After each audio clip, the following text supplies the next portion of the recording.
It's been surreal for sure. I think just growing up, as an athlete, this is what your dream is. So being able to experience this with my family, my loved ones back home was quite a special experience. And then carrying it over to coming here and bringing them with me is an amazing experience for sure. So couldn't be more happy.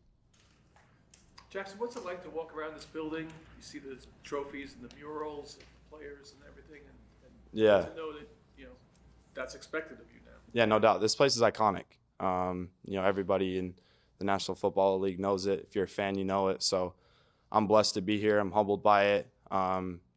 It's extraordinary to see it on the wall. When you walk by, you can just feel it in the air when you're here. So I was able to meet a legend today in Carl Banks. So being able to be a part of this is quite amazing, and I'm very humbled by it. What kind of interaction did you have with John Mara before the process and then the last 24 hours? Yeah, they were great. Was able to have conversations with them going into this process, and I think anytime that you get to have those opportunities, you want to take full advantage of them, and being able to meet them and create that connection before I was even drafted here was special. So look forward to continuing with that, and just really grateful for them and them believing in me. You look at the quarterback room, the Giants went out and signed 2 veterans this offseason. How do you see yourself fitting in right away? Yeah, I think it's just a great opportunity for me to learn. They've played at the highest level, won Super Bowls. So, I remember as a little kid, I was watching Russ play, and actually I have a jersey of him when he was with the Seahawks. So, it's like I said, it's a surreal experience to be able to play here and play with those great guys at such an elite caliber. And I'm just, really prepared to, take it day by day and try to improve myself and learn from them as much as I can. Even though you're behind those guys, initially, team trades up, gets a guy in the first round, they're going to think you'll be a franchise quarterback. What does that mean to you, like potentially being this franchise? Yeah, it's special. Them being able to have that belief in me. I think as a competitor that, you have that belief in yourself. So when you're able to be a part of an organization that sees it the same way, it's special. And I think that, they have an amazing plan lined up for me in the development program, and then being able to learn from the vets that are ahead of me is going to be great.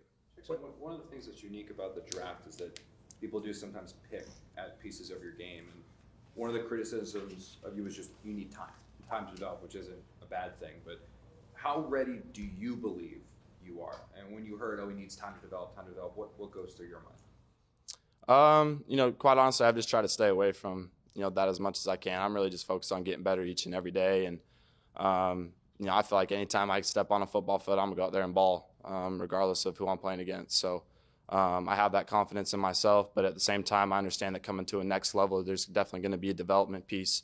And that goes for anybody, regardless of where you're at in your career, if you're taking it to the next level. So, that's my plan, to attack each and every day and to prepare myself for, whenever my time's to come.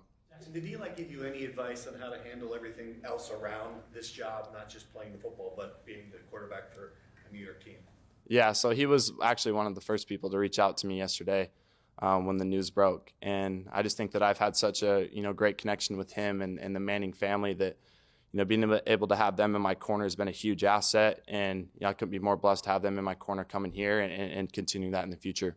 How much do you plan on anything specifically? We're going to have conversations coming up. Yeah, these last few hours have been kind of crazy.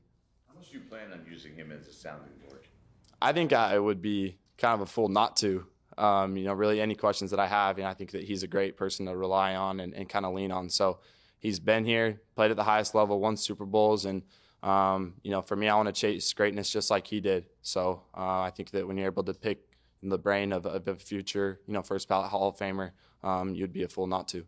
How much does that help that you have that Ole Miss connection, obviously? Yeah, it's huge. It's huge. Like I said, I think it's going to be a great asset for me to carry over to the next step.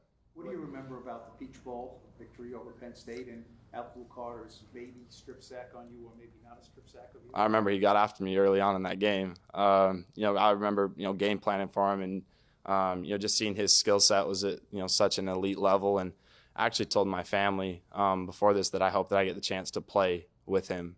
And because I know how great of a player he is. And, I've seen, what his teammates have said about him and how he's able to set a culture for the team. And I see it the exact same way. So I'm excited to compete with him and be a teammate with him. Jaxson, you work with Joe Judge at Ole Miss. Did you pick his brain about the organization and playing in this market?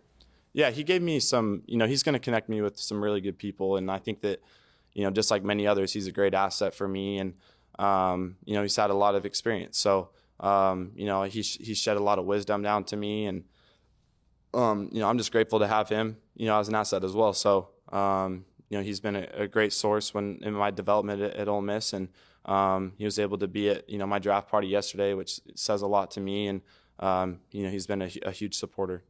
What stood out about Abdul's game when you were game prepping for him? Geez, he doesn't really have a weakness.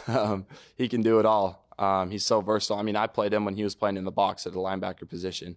And how he was able to disrupt a game from that. I still remember a play that we had on a short yardage where he chased, from the end of the line of scrimmage all the way back to the other side of the field and almost made a tackle on a running back for a loss and actually stopped him before he got to the first down. I remember, live, you can't really see it, but then when you watch back on film, not many people on this earth can make a play like that.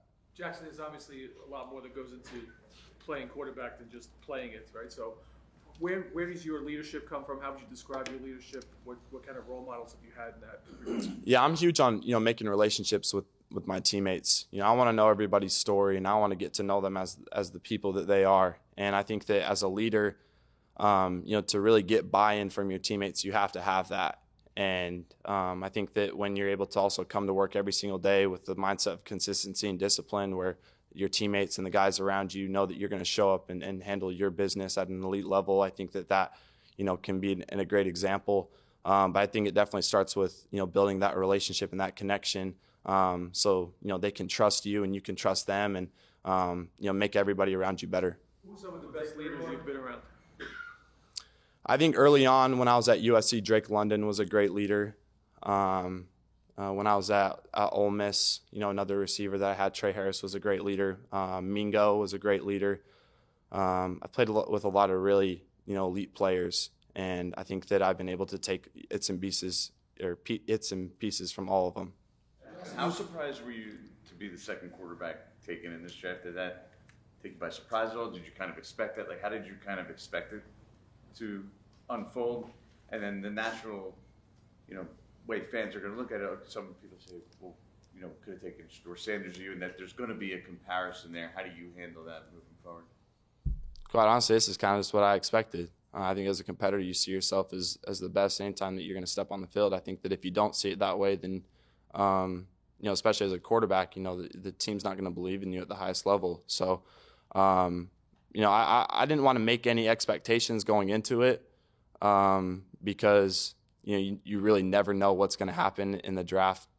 And, I couldn't be more grateful to be in the position that I am. I'm not really thinking of it that way. I'm more focused on, really being able to make relationships with my teammates now and try to take this thing to the next level. Jaxson, you played in Los Angeles, you played in the SEC. How has that prepared you for being in New York, just playing in a big media market and obviously playing in a premier conference like that? Yeah, I think, I would say the SEC is probably the most elite conference in college football. And I think that, for me, I was able to play at a high level, and I was able to experience, a high media platform.